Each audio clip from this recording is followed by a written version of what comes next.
గౌరవ అధ్యక్షులు మన రాములు సార్ గారు మరి ఈ సభను ఉద్దేశించి ఈ రౌండ్ టేబుల్ సమావేశం భారత రాజ్యాంగాన్ని 6వ తరగతి నుంచి 10వ తరగతి వరకు ప్రత్యేక సబ్జెక్టుగా మరి పెట్టాలని పాఠ్యపుస్తకంలో చేర్చాలని దృఢ సంకల్పంతో జేబీ మహాసేన మానవ హక్కుల పరిరక్షణ సంఘం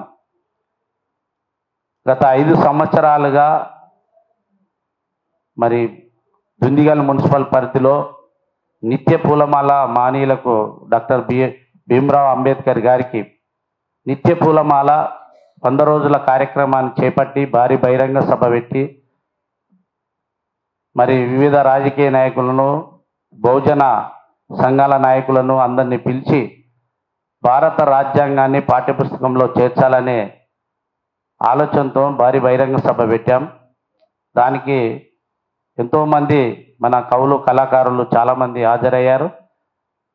అట్లాగే మొన్న మన కుత్బుల్లాపూర్ మండలంలో మున్సిపల్ పరిధిలో డాక్టర్ బిఆర్ అంబేద్కర్ బాబు జగజ్జీవనరావు భవన సముదాయంలో ఉన్న మానీయుల విగ్రహాలకు నిత్య పూలమాల కార్యక్రమాన్ని 300 రోజులు కార్యక్రమాన్ని చేపట్టి ఆ కార్యక్రమాన్ని పెద్ద ఎత్తున భారీ బహిరంగ సభ మా భవనంలో ఏర్పాటు చేసి దానికి ఎస్సీ ఎస్టీ కమిషనర్ బక్కి వెంకటయ్య గారు, జేబీ రాజు గారు, మరి కేవీపీఎస్ కార్యదర్శి స్కైలాబాబు గారు, చాలామంది మన ప్రజా సంఘాల బహుజన నాయకులు అందరూ వచ్చి మరి కొంతమంది ఈ కాంగ్రెస్ ప్రభుత్వం వచ్చిన తర్వాత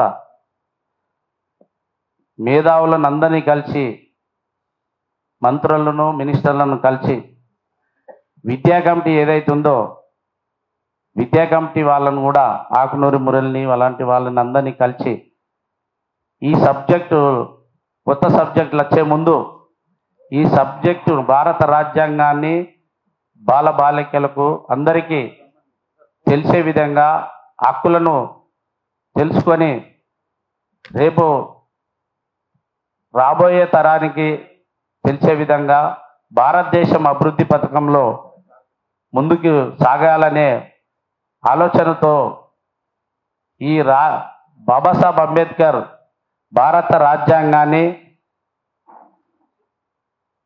మరి 60 దేశాల్లో రాజ్యాంగాలను చదివి మరి సోషలిజం అని ఉన్న 6 దేశాలకు సంబంధించిన రాజ్యాంగాలను సవరణలను చూసి భారత రాజ్యాంగాన్ని 2 సంవత్సరాల 11 నెలల 18 రోజులు బాబాసాహెబ్ అంబేద్కర్ కమిటీకి చైర్మన్గా ఉండి దాన్ని రచించి మరి 1949 నవంబర్ 26 నాడు మన భారతదేశానికి మరి పొందుపరిచిన రోజు.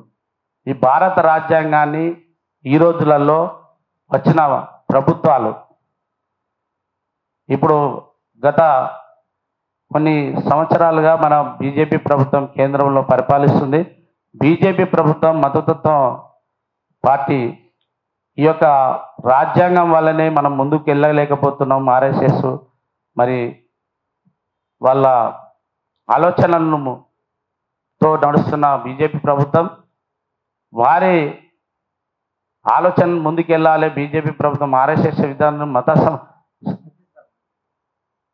ఇది సంస్కృతిని వాళ్ళు తీసుకెళ్లే విధంగా మన రాముని రాజుగా చేసి రామరాజ్యాన్ని తీసుకొచ్చి మనము ఈ దేశాన్ని మన ఆధీనంలో ఉంచుకోవాలంటే భారత రాజ్యాంగాన్ని ఫస్ట్ మనము అణచివేయాలి, మన సంస్కృతిని పెంపొందించాలి అనే ఆలోచనతోటి బీజేపీ ప్రభుత్వం ఎన్నో ఎత్తుగడలేసి సవరణలు చేయాలి, రాజ్యాంగాన్ని మార్చాలి, రాజ్యాంగాన్ని తీసేయాలి అనేది చేస్తున్న కుట్రను మనం తింపికొట్టాలంటే మనం అందరం ఏకం కావాల్సిన రోజులు ఉన్నాయి. ఈ రోజులలో చూస్తే భారత రాజ్యాంగం మేమేమో పోరాటాలు చేసి ఎన్నో కార్యక్రమాలు, ఎన్నో మెమోరాండాలు కలెక్టర్ గారికి, ఎంఆర్ఓ గారికి, మున్సిపల్ నుంచి అన్ని రాష్ట్ర వ్యాప్తంగా కార్యక్రమాలు చేసినా జేపీ మహాసేన భారత రాజ్యాంగాన్ని పాఠ్యపుస్తకంలో చేర్చాలన్నప్పుడు మనకు కమ్యూనిస్టు ప్రభుత్వం ఏదైతే ఉందంటే కేరళ ప్రభుత్వం మరి భారత రాజ్యాంగాన్ని పాఠ్యపుస్తకంలో చేర్చడం, అక్కడ ఉన్న మన కమ్యూనిస్టు సిపిఎం పార్టీ అక్కడ గెలిచి అక్కడ ప్రభుత్వాన్ని పాలిస్తుంది. అక్కడ మరి చేయడం జరిగింది. ఆ చేసిన దాన్ని ఈరోజు ప్రభుత్వం అందరూ మరి భారతదేశంలో ఉన్న అన్ని రాష్ట్రాల ప్రభుత్వాలు కూడా మార్చాలని మేము పోరాటాలు చేస్తున్నాం. అయినా కూడా ఈ బీజేపీకి నిద్ర పట్టడం లేదు. కేరళ ప్రభుత్వం ఎందుకు తీసుకుంది? కమ్యూనిస్టుల మీద ఏదో బుద్ధ దల్లాలి అనే ఆలోచనతో ఎన్నో ఎత్తుగడలు వేసి అక్కడ అల్జలులు మరి ఘర్షణలు ఏదో సృష్టిస్తున్నారు ఆర్ఎస్ఎస్ గుండాలు వాళ్ళందరూ.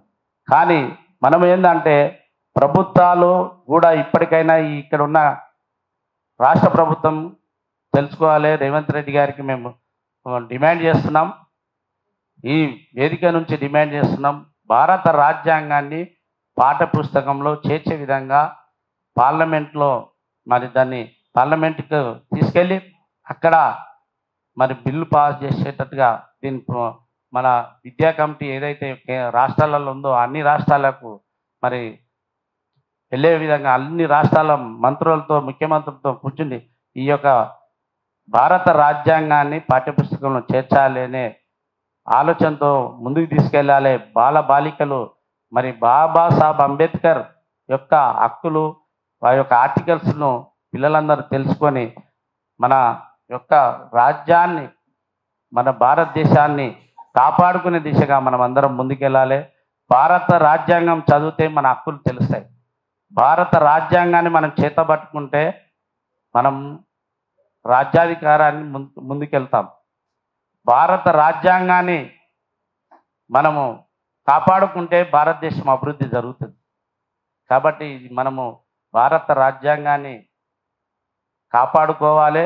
భారత రాజ్యాంగం మీద మనము పోరాటాలు చేయాలి. భారత రాజ్యాంగంని పాఠ్యపుస్తకంలో చేర్చే వరకు ఇక్కడ ఉన్న మన మేధావులందరూ ప్రభుత్వానికి తెలిసే విధంగా మన యొక్క ప్రొఫెసర్లే కావచ్చు, కవులే కావచ్చు, మేధావులే కావచ్చు, మనం అందరము ఒక మెమోరాండం చేసి మన భారత రాజ్యాంగాన్ని మన రాష్ట్ర ప్రభుత్వానికి అటు కేంద్ర ప్రభుత్వానికి లేఖ పంపి మనము ఈ యొక్క భారత రాజ్యాంగాన్ని పాఠ్యపుస్తకంలో చేర్చే విధంగా మనము ఆలోచన చేయాలని కోరుకుంటూ